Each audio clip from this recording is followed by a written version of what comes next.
Yeah.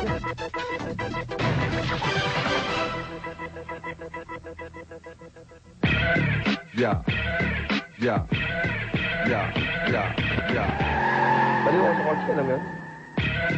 Yeah. Alam mo, ako puro kotse.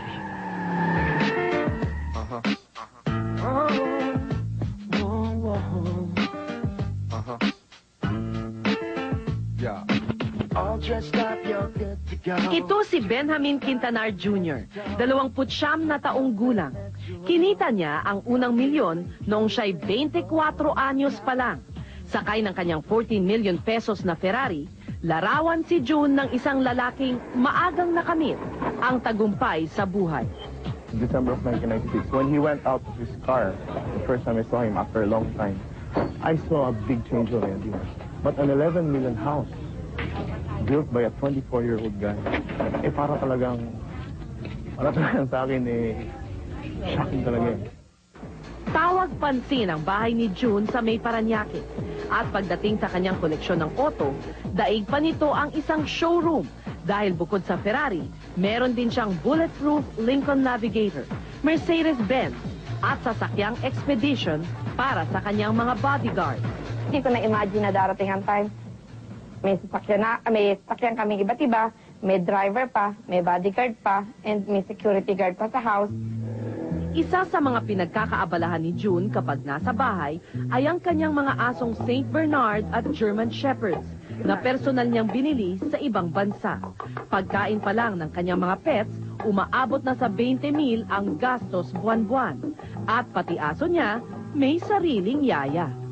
24 oras ding nakabukas ang air conditioning unit sa loob mismo ng kulungan ng mga aso. Kasi di ba may sa Pilipinas, so ginawa ko sa kanyang kulungan air condition. Lumo ba sa damit? Sa mga signature clothes na kanyang suot at sa mga mamahaling sasakyang kanyang minamaneho, di mo aakalain na dating isang jeepney driver si June Quintanar.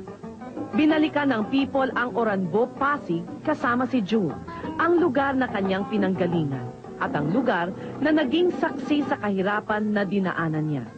Tandang-tanda pa ni Noel de la Cruz, tiyo ni June at may-ari ng jeep na kanyang minamaneho, ang binatilyong nooy nagpupumilit mamasada para makatulong sa magulang. Nangyari kasi walang-wala rin sila eh. So ako naman, isa pa lang tong jeep namin. May lumalabas na yan. Pero laging makikiusap yan pagka kailangan. Pag magmamatrikula dahil walang pambayad ng matrikula ng mami niya. 5 anak namin ni mami, nakita ko lang yung kakaibang sipag ni June kasi sa magkakapatid. Totoo yan. Kasi siyang masigasis lang sa mga trabaho sa bahay. Kasi sa pagtulong sa amin, siya rin ang nag-asas. Yung bata ako, alam mo ba?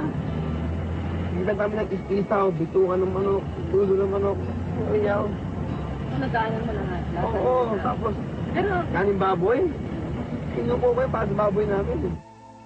Pangalawa si June sa 5 magkakapatid. 4 sa magkakapatid na Quintanar ang nasa kolehiyo noon at hindi na kayang pag-aralin ng sabay-sabay.